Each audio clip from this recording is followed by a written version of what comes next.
Hi, Henry. How's it going? Good, how are you? Very good, thanks. First of all, thanks for coming on the show. I know we've been talking about doing this for quite some time. You've actually done something really impressive, which is conceptualize an idea, figure out the science, prove it up, do the engineering, get funding from some of the toughest institutions on the planet, and create something that wasn't there before and wouldn't have been there without you. So I'm obviously very familiar with the story, but perhaps you could let people know, like, how did you found your company? What was the genesis of it? How did Microtau come into being? It's a weird story. It basically, I would say, it came out of an online competition, but there's probably more detail than that. So effectively in late 2015, so my background's in physics and law. I had a kind of broad strokes interest in intellectual property, which is kind of the only logical overlap between those two fields. And I had a very, very broad idea that I thought if you could use things like patent databases and scientific journals, which are effectively just a whole collection of clever solutions for important problems, to try and find technical solutions for challenges in outside industries. So if you're sort of an expert in a given field or industry, almost by definition, you don't know about other fields and industries. That's how you became an expert in your own. And if you've got a specific technical challenge that you're facing, usually that's wrapped up in a whole lot of very specific terminology that's specific to that field. But if you could kind of pass out that information and determine what exactly is the challenge that you're facing, it could be that someone else in a very different field or industry has solved that problem already. So this was the broad strokes idea. I was trying out a number of these online innovation challenges. So a website called InnoCentive. InnoCentive. Yeah, InnoCentive. So they basically just post challenges from different organizations, companies that need something solved, and anyone could submit an idea. So, What's an example of the challenges that would be on InnoCentive? So I tried a number of these with varying levels of success. The first one I did, which was successful, was trying to come up with a new kind of snack and food manufacturing method that could go with it. And so that was successful, but basically what happened was they paid me a cash award to be able to use the idea. I never actually even knew what company wanted it. And sort of it was a bit unfulfilling. So I tried a number of these other challenges. The idea, what was the snack? So there's a process. Actually, I have seen something come up in the last year or two that seemed to have used this idea. It could have been someone else came up with it a different way. It's a process called spherification. It's used in molecular gastronomy. So Heston Blumenthal, people who do what effectively look like chemistry experiments with food. And what you do is you get any sort of liquid food that you want to spherify. You need to have magnesium or calcium ions in there. And you drop it into a bath of agar. So just a gelatin type material coming out of seaweed. And that solution, when it hits the ions, will basically form into a gel layer. So by dropping it in, it forms a gel layer on the outside, and call it spherification because the surface tension, it naturally forms into a sphere. What you end up having is a water balloon of food. Right. So you eat it and it bursts in your mouth. I'd had it at a fancy restaurant before. These big ones or small ones, kind of. You might have seen them in very over the top sort of cocktails, or when they refer to pearls or caviar of cucumber, they would have used the spherification process. They can be any size. There's probably a practical limit to how big you would make it, especially if you want to eat the thing. But they can be any real size. I think I propose them to sort of be about that size, and modifying a continuous frying process, which is used to make chips, potato crisps in a packet, and modifying it to this spherification process in a continuous manner. And then came up with all these silly ideas of the kind of snacks you could have. I think I had one where you could do chicken noodle soup that you could have in a gas station. You can warm them up really easily by putting them in a water bath. So you could have basically a cup of chicken noodle soup that people could eat and just pop them in their mouth, individual mouthfuls. Chicken noodle soup. Yeah, exactly. It's amazing these companies can just post these challenges, isn't it? So I need an idea for a new snack. Yeah, it's really interesting. Yeah, there's some wild stuff on there. It was really fun to do because I got to learn about all of these weird problems from industries that I would never have encountered. So another big one, which I'm now super aware of, is detecting blockages in sewage pipes. You might have seen news stories about fatbergs. Yeah, I have actually. Pretty gross. Yeah, it's very gross. There was an enormous one in London that was, on the Daily Mail for quite some time. Yeah. Yeah, tried a bunch of these things. So anything from like food manufacturing, sewage pipes, embossing labels on beer bottles, which were a little bit dissatisfying because you sort of submit an idea. If you won, you just get a cash reward and they'd say, see you later.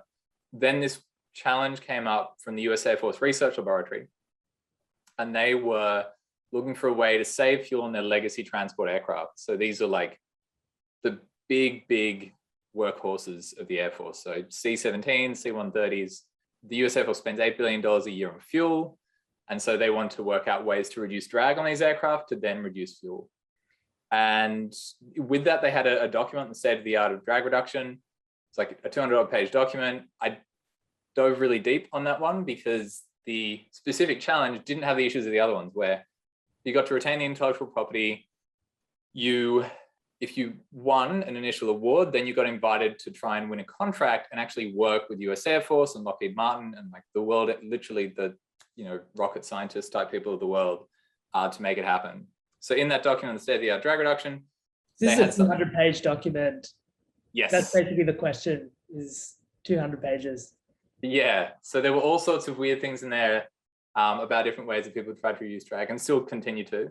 So also, I don't know if it's helpful. I feel like I don't know if it's helpful for anyone who might be listening to sort of describe what exactly drag is. Yeah, please, in your words. I'd love to know how you consider drag.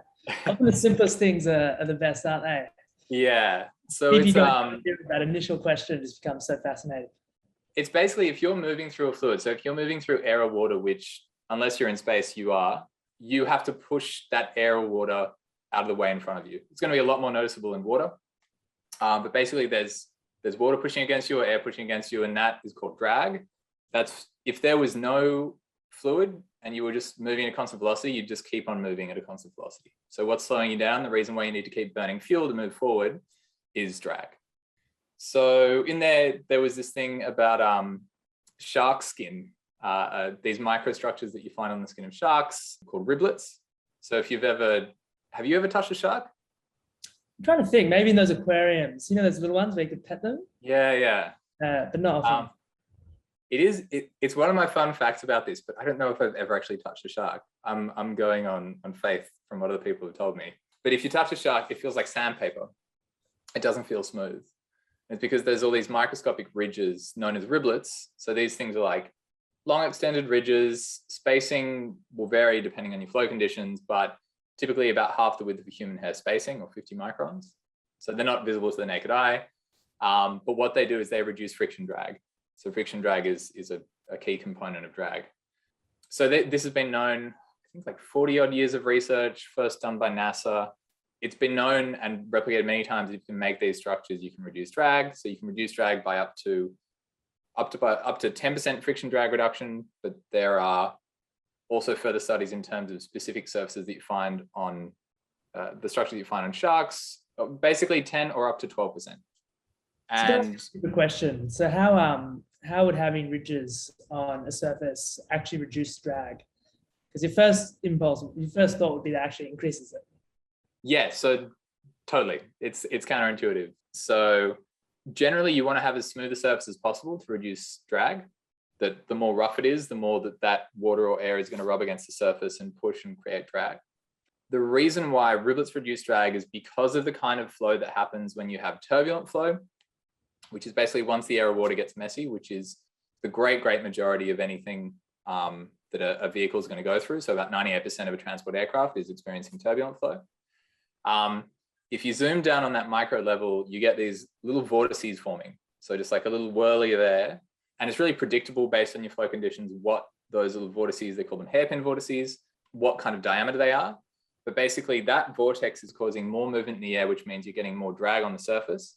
And if you have the riblets that are just narrower than the diameter of that micro vortex, then it excludes it from the surface. It's only scrubbing on the top of the riblets.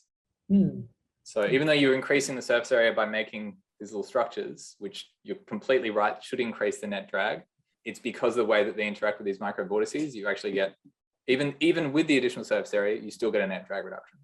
What determines the size of those micro vortices? Is it the surface? Is it the speed? Is it kind of everything? Yeah, so it comes down to wall shear, which in MicroTau, that's the tau. In fluid dynamics, wall shear is represented by tau. But basically it's going to depend on a few different characteristics, like the size of the vehicle, so how big it is, the chord length, the speed at which it's going, the viscosity of the fluid that it's going through, so air or water, or what altitude or temperature. And that'll sort of determine the spacing of the riblets. They'll operate over a significant range, but you want to try and optimize them for the conditions that you'll experience most. Right. And how much did you know about this when you saw the challenge? Oh, nothing whatsoever. I'd never heard of riblets in my life. And also, like, my physics background is plasma physics and nuclear fusion, nothing to do with this stuff.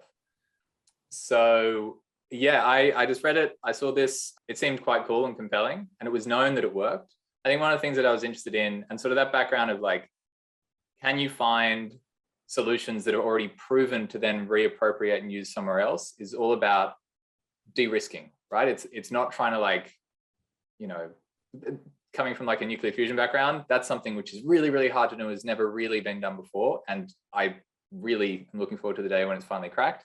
But I probably wasn't going to be the one to do it. But this is something where it's already been proven out and showing how we can do it. So what was compelling about that is the riblets were known to reduce drag.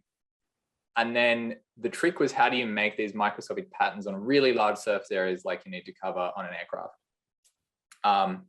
And so I'd actually learned about a computer chip manufacturing process called photolithography in responding to a different challenge. Basically, it's a way of kind of printing with light, and that's how you can get sort of nano-scale features on the chips in your phone and computer. So it's basically able to print things 1,000 times smaller than what you need for the shark skin structures, and proposed a way of basically continuously printing with a photolithographic type process, but modified to be able to cover much larger surface areas and to do it in a continuous fashion. And also you forgo some resolution. So we only print 1/1,000,000th of a meter, or a micron, as opposed to 1/1000,000th of a meter. But that's plenty for what we need for this. Right. So how does that process work? How do you print with light? So you use a material, so we call it a UV curable coating. A lot of the world calls it a UV curable coating. So that's just a coating or paint that cures or dries when it's hit by ultraviolet light. So it's already used in a whole bunch of different industries. Probably some of the things, like, I wouldn't be surprised if some of the coatings on some of the things in the room you're in are UV curable. Basically, that curing process happens almost instantaneously. So when you hit it with UV light, this material will cure instantly. And that means that it's used for a whole lot of high throughput applications. So you don't basically have to watch paint dry. In the world of computer manufacturing or photolithography, a UV curable coating is called a photoresist, which is basically the same class material. So the umbrella term for all of this is a photopolymer. So photo, light, polymer, as in plastics, of polyurethanes, epoxies, anything. And effectively, this class of materials has a whole bunch of smaller molecules in there, so monomers or ligamers that are ready to link up and form a polymer. And the way they do that is there's the presence of a photoinitiator, which is something that when it's hit by ultraviolet light, kicks off that polymerization reaction. So in the world of UV coatings, that's just to cure really quickly. In the world of computer manufacturing and photoresists, that's used because when you hit it with light, it will only locally cure where you hit it, down to basically as small as you can make the light pattern. So effectively working out a way to use that same process used in computer manufacturing, but to print these UV curable coatings, which have already been used in aerospace. They're used widely in automotive and packaging and wood furniture, all sorts of things. So that's the first step of the process. So you put down a UV curable coating. It's not going to be dried until it's hit by light. Then we have an optical system that projects the shark skin pattern into the coating. So it projects basically those little micro riblet patterns, and that traverses across the surface. And it only cures the material where the light hits it. So that's the sort of photolithography, computer manufacturing type approach.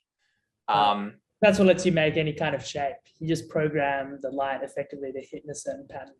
Yeah, exactly. So so we can make the micro light pattern sort of any number of designs. We also, one of the sort of secret sauce things that we have is our optical system has a really large depth of focus. So usually if you're making computer chips, it's in like a clean room, everyone's wearing suits, the temperature's controlled to like 0.1 of a degree Celsius, and everything's very heavily controlled so that you don't have any sort of vibrations, because you've got to have something where it's either touching the surface or hovering a few microns above, whereas we can have millimeters of depth of focus, which means the accuracy of how far we stand away from the surface with our optical system, it can move around quite a lot. And that means it's a robust system we can use in a factory, or we can use to print on different surfaces. Andy, just to rewind a bit. So what happened then? So you looked at the shark skin, you're aware of this way of UV curing certain polymers. What happens? You must have submitted a solution. Yeah, I locked myself up for a week or so. It was a 4-page white paper, so there's only so much information you can capture in there. I drafted up an idea and sort of a mock-up of how I thought it would work. I referred to sort of, why the manufacturing process, we're not even coming close to testing limits of photolithography. We're going 1,000 times larger features. The riblets, they knew about the riblets because they had that in the document that they released, and then talked about the practicalities of how you do it. Submitted a 4-page white paper and frankly didn't expect to hear anything back. It was sort of a Hail Mary. And then I remember receiving an email saying, you've been selected as one of 10. They had I think they had 296 teams sign up worldwide. Oh, it was all anonymized as well. So it was a white paper. Any identifying stuff was scrubbed off it, which was great because I don't think they would have picked Henry from Sydney if that were the case. And I got an email saying, we've selected you as one of 10 teams from around the world. I got a cash award of $10,000 US and an invitation to fly to Wright-Patterson Air Force Base in Dayton, Ohio, and present to a bunch of very intimidating people. How did that go? It went well. What was the Air Force Base like? I imagine it's enormous, American size. Yeah, it's huge. It's like a town in and of itself. It's the biggest Air Force Base. It's where the Wright brothers are from, Wright-Patterson in Dayton, Ohio. Yeah, it was a gigantic base. I've been there a few times now. I've been to Dayton, Ohio, probably more than any other place in the US, which is not a thing I'd ever thought would be the case. But yeah, went there. I think I was only there for about 24 hours. I think I was in the air for longer than I was actually physically there to do the presentation. All the people were super lovely and really helpful. And yeah, I think I'd spent the week prior to that just sort of working day and night to get a good presentation together of how we'd implement it. Dug a little bit more into the optics and how it would be practical. Yeah, I really didn't think anything. One of the main reasons why I went and did it was I thought, when else am I ever going to have the opportunity to get invited to an Air Force base? And what a story that'll be to tell. Not necessarily thinking anything would come of it. But yeah, the more that I worked on it, the more it seemed like it was a real thing. And off the back of that, they then issued, they said you need to put together a team first. There's no way you can do this by yourself. And they issued me a request for proposal. So basically, here's sort of the specs of what you need to do. Fill out all this information, like a technical proposal, a business case proposal. What's the team? Find a place where you're going to do it. What are you going to need to purchase? What's your budget and the timeline? And so I worked that whole summer on that, not going outdoors heaps, and submitted the proposal, I think, just after New Year's. It was a very lame New Year's. Amazing. And how did it go? Yeah, so it was a success. It was I think it must have been February, March or so that I got the contact that they said we'd selected yours. There were 3 teams out of those. So there was 296 originally, then 10 initial awards, and 3 teams were selected for contracts. I remember furiously listening to the Harvard Business School Art of Negotiations tapes or something. It's not called Art of. Anyway, it's whatever the negotiation course, because I was like, I have to negotiate with the US Air Force. I'm going to do this. But they set it up so it was easy for people to engage with, because the whole point of this was to get non-traditional contractors, and I totally qualified as non-traditional. Yeah, and then April, I will always remember the date. It was April Fool's Day, 2016. Signed the contract and also founded Microtau on that same day. So that was, I honestly, at that point in time, I wasn't thinking I was building a company or anything like that. It was more a little niggling feeling in the back of my head that, I did technically do law, and it seems irresponsible to be personally signing a contract to complete a project. That's something that you set up a company for. Yeah. So yeah. So what happened next? So obviously it's a long way from an RFP, a few slides. It's a long way from going from there to actually putting something on an aircraft. So what happened next? What were the experiments you had to do? Where kind of are you at the journey? So I guess up next, we completed that contract. So we built the technology that we have, that process where I talk about putting down a coating, exposing it with micropattern light, removing the uncured material. I don't think I actually finished describing the process. You move the uncured material, so you print it directly on a surface. We call that direct contactless microfabrication, or DCM, if you want less of a mouthful. Basically, we're directly printing on a surface. It's contactless. We don't touch the surface, and it's microfabrication. We're printing at the micro scale. So we made our first DCM printer. I managed to wrangle getting some lab space at Sydney Uni in the physics department from our physics supervisor in a very dark, windowless room where I spent a lot of time that year, and got a few different team members on board. I was the only one doing it full time, but had a few people helping outside their work hours. Built the first printer, printed these panels that were sort of 1/2 meter by 1/2 meter, shipped them off to Lockheed Martin, who was also a subcontractor under the US Air Force for that project. And again, didn't necessarily, I felt like very rough the way we were doing it, especially trying to make things at the micro scale. We chipped off these panels. They went into the wind tunnels at Lockheed Martin, and we got about a 5% net friction drag saving, which actually was a bit over 5%. We were hoping for 5%, and we got more than anticipated, which was very exciting. And so off the back, is that like 5% less energy that needs to go forward? Is that kind of idea? It's not quite. So we reduce friction drag. So it depends on your specific application, how much of the drag you experience is friction drag. So on a typical tube and wing aircraft, about half of your drag is friction drag. So that 5% goes down to about 2.5% net savings. But since then, we've improved our designs and our process, and we've gotten 7% reliably. We have some more that are being tested now, and we're expecting to get that to 8% soon. And we've also got further designs that we'll be testing with an aerospace partner that could get it over 10%. I guess that could extend range, reduce fuel costs, all kinds of things like that. Yeah, exactly. So for example, on like a typical wide body aircraft, I should have had these numbers in front of me. We've changed the different kinds of platforms that we're using. But basically on a typical wide body aircraft, you're talking about millions of dollars in savings over the life of the product. It'll pay for itself in under a 6-month period of time. Sorry, there's like a number of different variables in terms of the designs, where you put on the aircraft, what kind of platform. But say you're doing a typical wide body commercial aircraft, we can get up to 10% net fuel savings. So if we cover all the eligible areas, as well as there's additional areas beyond just the surface of the aircraft, like propulsion systems, we can get up to 10% saving. So that's both in terms of fuel consumption and the carbon emissions. They're like for like. And so on a typical wide body aircraft, that'd be over $1 million in fuel savings a year, and would be a customer payback period. So for the airline who's paying to have that installed, of less than 1 year. And then the savings on... And also it's green as well, right? There's all these environmental, that's just less fuel. Yeah, exactly. So basically, right now, global aviation and shipping spend $300 billion a year on fuel. And in the process, they're producing 1.95, so call it roughly 2 billion tons of carbon. So these are both industries which there are great efforts in terms of making electric propulsion boats or planes, and there's a lot of really exciting things happening there. But both of these industries have trillions of dollars in fuel burning assets, which means they're not going to be shifting away from fuel burning assets for decades. Like they're not going to just suddenly up and throw those away in order to replace them. So it's one of the biggest emitting industries, but something which they don't have a real solution of how they can reduce their emissions. So we have the ability to, across both of those two industries, if we do everything right, we could save 225 million tons of carbon a year. Wow. Just looking at those industries. But also then on top of that, in principle, you can improve efficiency through anything that moves through air or water, right? Everything's experiencing drag. Yeah.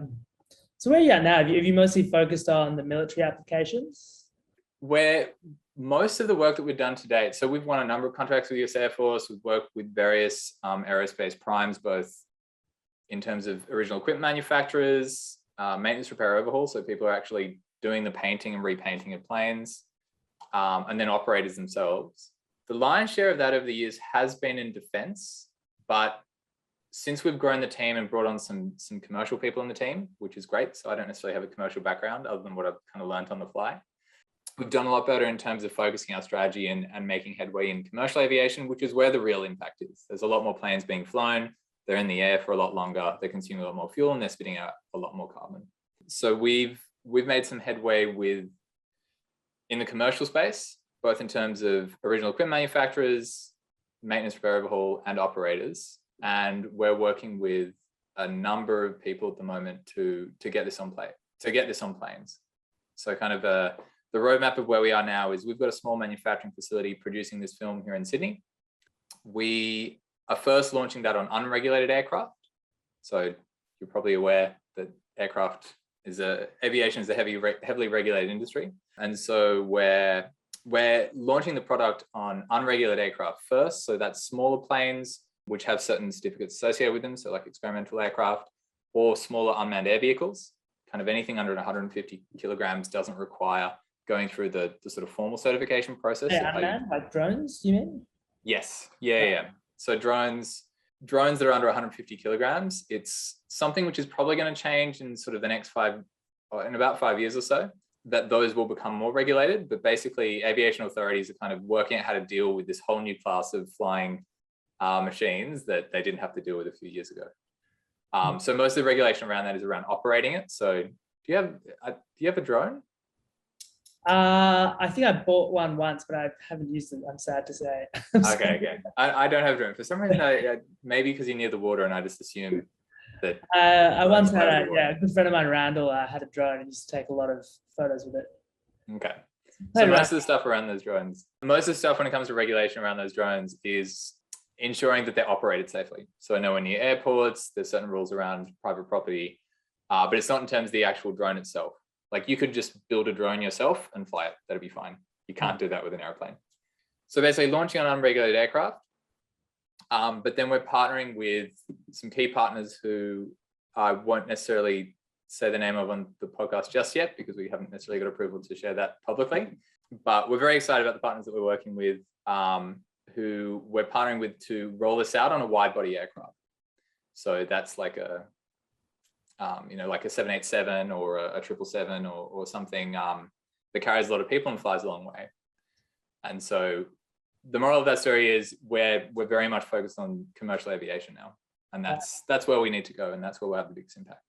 Great. And practically, how do you put that? Like, I think I came and visited your lab 2 or 3 years ago, pre-coronavirus. And it was kind of like in a room where you're kind of printing down on something. How are you going to do that on a curved aircraft? It's obviously difficult, different. How's it actually going to work? Are you going to put the film down and then cure it? So there's 2 different things that we're doing. Kind of our first product that we're talking about putting out on unregulated aircraft, that's a film product. So we use this process to print onto an adhesive back film. Think of it like a sticker or like a vinyl wrap that you would have seen put on cars. They're used in aerospace as well.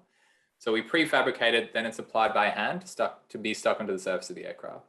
What you're talking about with direct surface application, that is something that we can do. It's in the name of the technology, and we print on all sorts of different materials. We're doing that for components first. So something like the nacelles of the coverings of an aircraft engine is something where we can then do that, where essentially you put the coating on, then we have the optical system move across the surface, it cures the riblets within it, then we remove the uncured material. But essentially the product for rolling out to large scale surfaces is film. That's something we can move much faster with in terms of the practicality of manufacturing and application. Right. And the revenue model would be selling film to airlines effectively? There's another step in between. So we've strategically decided, rather than trying to go direct to airlines, which would require us to set up hangars around the world and set up all that infrastructure, which does not make sense for us to do, is to leverage the existing infrastructure there.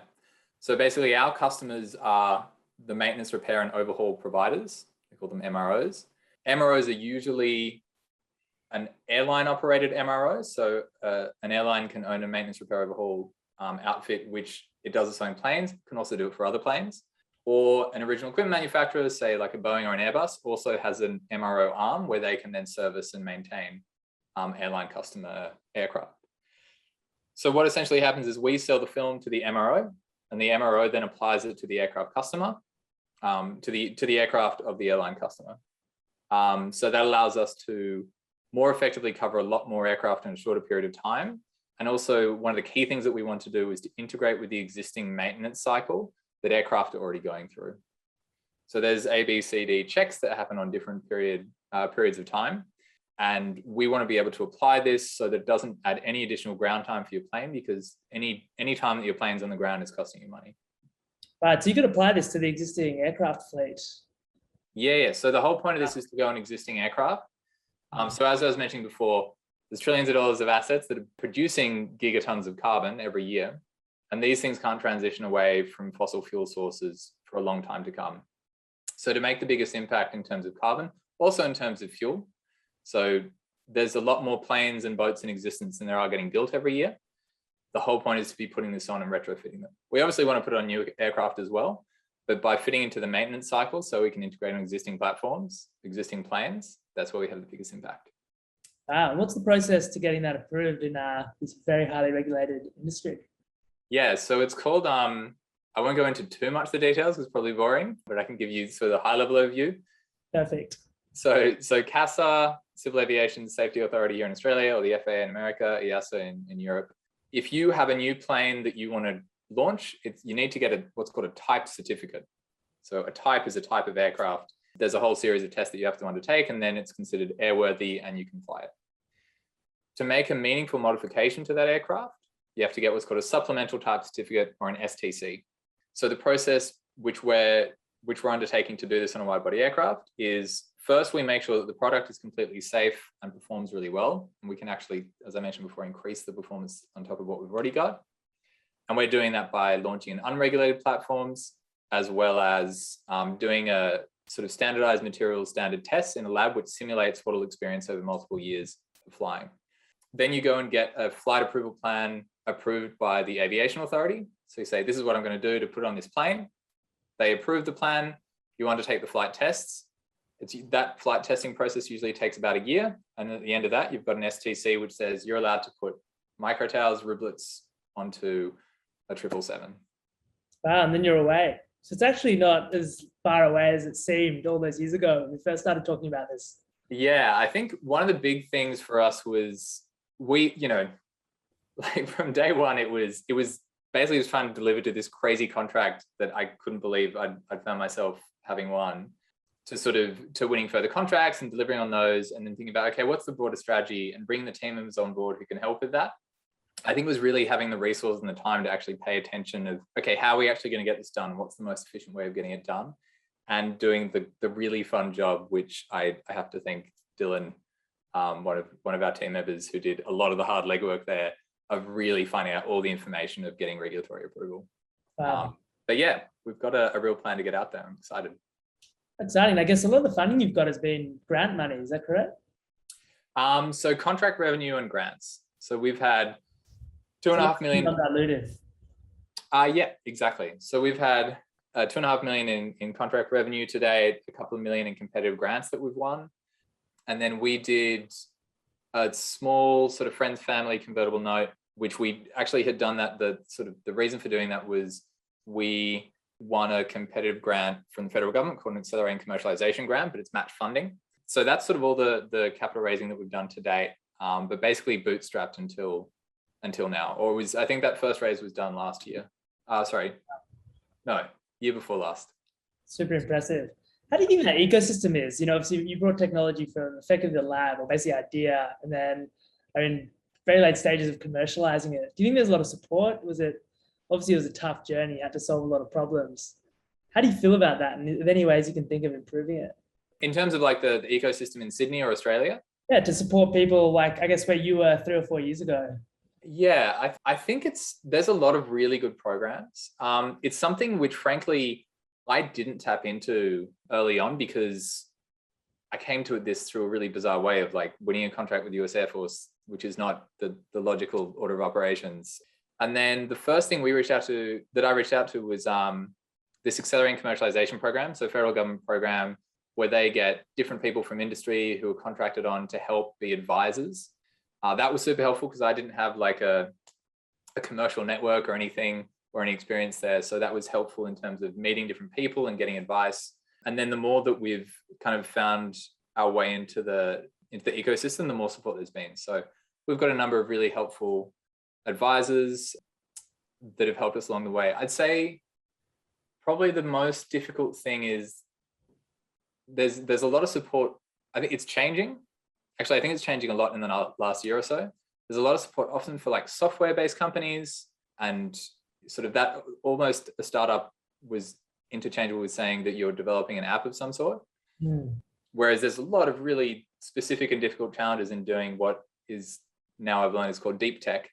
But we're doing advanced manufacturing, we're doing aerospace, we have a lot of difficult challenges to face. We've now found some really have to build things. Exactly. Yeah, atoms not bits, but it's yeah. Huge fan, love that stuff. Deep tech is fascinating. So yeah, much it's really exciting. What about other applications of these riblets? Because I found I did a bit of chemistry, and in my master's of research, I remember we used these multi-walled carbon nanotubes, and the idea was you got this surface of electrode. We weren't using platinum, we were using enzymes. The idea was to get some green biological way. The thing that still strikes me is you've got this 2D surface, let's say it's 4 centimeters squared, but if you put these like multi-walled carbon nanotubes, which are basically just cylinders, and you bunch them on there, effectively a 2D surface can be multiplied, because you've got this entire network. So you can turn a 2D surface into a 3D surface, and when you thought you had 4 centimeters, you might have 15, 20, or even more. You might get a 10-fold increase in surface area. But obviously, if you look at it, it's just a surface. Yeah. It's just a 2D. It's still, I'm not even sure I even personally understand it. You can see how it works. So there's so many things that you can do to change a surface. Are there any other applications of these riblets? Yeah. So I guess first in terms of the riblets themselves. So we've got our drag reduction results that we've demonstrated, and we're working on getting even greater drag savings. As I mentioned, like anything that moves. So the business is almost entirely focused on aircraft now. Is that correct? So we've been largely focused on aircraft since inception. What has changed recently, one thing which has always been super, super tempting, was also always had this missing piece, was maritime. So I talked about how we reduce friction drag. Typically, you're going to have more friction drag in maritime. So if you've got like a big cargo ship, you can have up to 90% of that being friction drag. So you can get sort of almost double the net savings of what you have on a plane. And you're to the sea, where the idea came from. Exactly. Yeah. Sharks originally came from the water. Fun fact. Must work. But yeah, we were always interested in doing that. Also, like the regulatory hurdles are much lower there. You don't need to go get a supplemental type certificate for this specific boat and go through flight tests. And there's no risk of it falling out of the sky, which is why it doesn't have the regulatory constraints. But the missing piece has always been fouling. So if you put anything in the water, it's going to start getting algae, slime, barnacles growing on it. And so if all of that stuff's covering up the riblets can't do their job to reduce drag. So we've done a number of projects with different researchers. So there's a whole kind of all these interesting functional surfaces. A lot of them are typically biomimetics. So they're literally copying nature. So our tagline is, we print nature's surfaces to solve human problems. There's a whole wonderful world of biomimicry research that's done in all these great institutions around the world. And typically very inefficient, expensive, small scale processes are used to make these surfaces, to copy the skin of a shark or a lotus leaf or a pitcher plant. And those researchers realize that they found these wonderful properties that they can produce and have potential high value applications, but there's no practical way of making it at scale. So I think I've gone a bit of a tangent there. I'll finish up on that one. But first, in terms of maritime, the thing that was really interesting for us was, could we make these riblets also be anti-fouling, which means they wouldn't foul up and they would still operate in water? And we did that this year. Wow. So it's relatively new for us, but really exciting because it has a path to market that we could move a lot faster than in aviation. So we installed these panels down at Watson's Bay on the shark nets. I got to go snorkeling regularly and call it work, which was great. And we prevented fouling over the course of 8 weeks. So they didn't foul up at all. They looked as good as new. Nets. The shark nets didn't foul. No, sorry. So we basically had like a panel with different materials on there. So off-the-shelf materials, different standard materials, and then our riblet surfaces that we made out of a new material that we developed that we believed would have anti-fouling properties. And it did. It worked incredibly well. It's only been done over 2 months, over 8 weeks. So it's still early days. We need to, we really want to prove that over an 18-month period. So we're doing another round of tests. But with that, it basically unlocks the maritime domain for us. So if it's not going to foul up, then we can bring these drag reduction savings to maritime. And the impact there is really big. Also, the kind of fuel and the kind of emissions that boats are spitting out is particularly nasty. So there's a big environmental impact there too. So basically aviation, maritime, we've got a few key things that we want to hit in terms of demonstrating that over a longer period of time and the application process. But more broadly, it's, our tagline of printing nature surfaces. There are all these weird and wonderful microscopic patterns that you find on different plants and animals that can have all these weird and wonderful different properties. So long term, we basically want to be the platform solution that can print this. And right now we're the only viable option to have something which can print at scale, where we can print, we can scale up to produce 100 square meters a minute out of a single printer. That also we can, because we print with light, we can change those designs readily. Like you said, it's basically inputting what the light field is. There's also an interesting aspect of our technology, which we can actually control the three-dimensional topology of these in a single step. So usually 3D printing is layer by layer by layer. It's due to a specific effect that we leverage, but it works really well. And that means that we can then sort of take all of these exciting surfaces from nature, a lot of them which have been demonstrated that if you can replicate them, typically done in academic research, if you can replicate them, you can make these great properties and then have the solution for making them at scale. What kind of properties are we talking about? So the ones that I'm excited about, one that I think would be very cool are Gecko pads. So basically switchable adhesion, something where, a gecko can sort of have one little pad and hang with its whole body weight. That has a whole lot of applications. Sorry? How does it do that? And then how does it switch? So basically down on a very small scale, it has these little, they kind of look like little flexible hairs. And what happens is so those little flexible hairs, when it pushes against the wall, they'll all line up and form like a really close contact with that, the wall or surface or whatever it is that it's touching.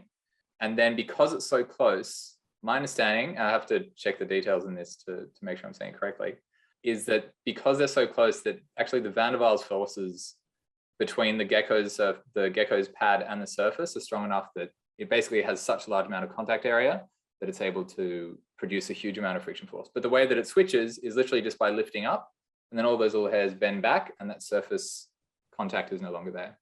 Wow, so interesting. So I guess the surfaces must be pretty rough at that level. Yeah. For that to be making such an impact. Those hairs grooving in.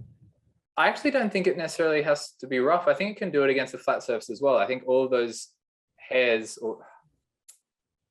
I've forgotten the name of the actual structures when you look at it under a microscope, but all of those things line up and stick to it. I think it can't necessarily do it on maybe like Teflon, but that's more to do with the fact of low surface energy. Gecko pads are really cool. There are different surfaces that have antibacterial properties. So there's potential for like medical devices, reducing risk of infection, or even high touch surfaces where you don't necessarily want to be or can't constantly go and wipe antibacterial. Hey, what about antiviral? Antiviral, unfortunately, is too small. small. Yeah. That question has been asked a couple of times in the last 18 months. Surprise. Yeah. What about optical? I know that you can do some cool optical things on the surface. Have you looked at that? Yeah, we actually we had a contract with Australian Defence to make visual adaptive camouflage surfaces for unmanned air vehicles. So it was just an initial project. We got some really good results. That program is kind of on hiatus at the moment. But what was the idea? What was the camouflage? What were you actually doing? So effectively, by making these little riblet structures, if we adjusted the topology of them right, they acted like a micro mirror lens array. Sorry, a micro mirror array. So by putting on the bottom of an unmanned air vehicle, I think is very military speak for drone. By putting on the bottom of a drone, if you have light that comes in from above the horizon, which is, so you're looking at the drone from above. The problem that they were looking to solve is if you have a drone, typically at the moment, you paint it kind of grayish, which kind of matches the color of the sky, which means it's not too easy to observe. Problem is that the light, the sky environment, both in terms of light and so color and illumination can change. And so they wanted to have something which could adapt to match the surrounding environment. So the idea here was if you have light coming in from above the horizon, whatever that may be, it could change to different colors or different illumination, that hits the bottom of the surface of the drone. And because of these little micro mirrors, essentially the riblets, it then gets reflected down 90 degrees towards the observer. So it's definitely not like a cloaking device. It's nothing that exciting, but it does cause the color of it from a distance to be matching the surrounding environment. Right. So that was just a proof of concept. Yeah. So we were actually going to go and install it on a drone, do a flight test, but it was last lockdown when that happened. And so we weren't able to travel to South Australia at the time.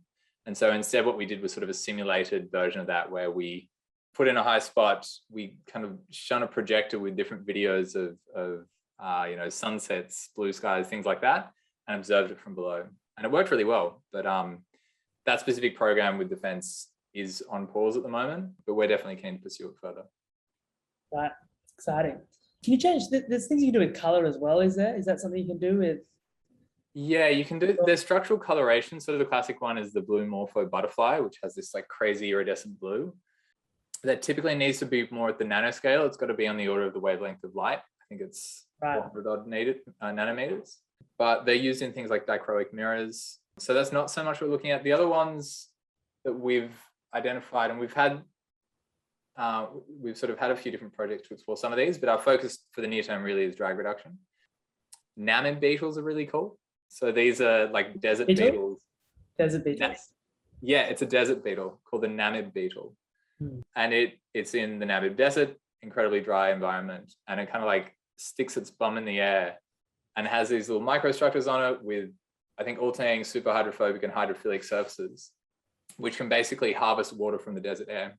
So it's able to sort of form dew and then funnel it down to its mouth. So it's able to drink from the dry desert air.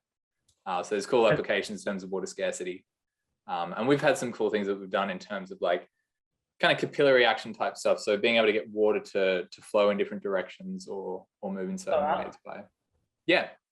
I don't know if we've necessarily have done that. We haven't, this water stuff we haven't done for a couple of years now because we didn't have any sort of direct work that we were focusing on. But in principle, you can. Yeah. And I found it interesting always that trees are just grow, they grow up and then suck that water up out of the ground. Yeah. Without doing anything. It's like they have muscles to do it. Yeah. It's all capillary. Yeah. It's very cool. Crazy stuff. So what's next for Microtau? What's the plan? So we have a few different things in the pipeline. I referred to some of the stuff we're doing in terms of commercial aviation. We've got a few things in terms of military aviation as well. And we're very excited to get sort of these next couple of things out of the way for maritime. But basically, we are going into a capital raise at the moment. So this is sort of our first formal capital raise, as I was referring to before. And basically, it's to get our first product out on unregulated aircraft. So I mentioned drones, smaller planes. Get the material completely qualified for a big commercial aircraft, so a big wide body plane, to close a deal with an MRO, so maintenance repair overhaul provider, where we're going to be then supplying that material and they install it onto airline planes, and have our certification plan for the first target platform. So the first plane that we're getting the STC for, have that flight plan approved by an aviation authority, which we then will undertake the flight testing and go to market with our MRO partner. And then sort of the sub thing that we're doing, we were trying to work out whether we can put all of our focus just on aviation, but we can't ignore the maritime side.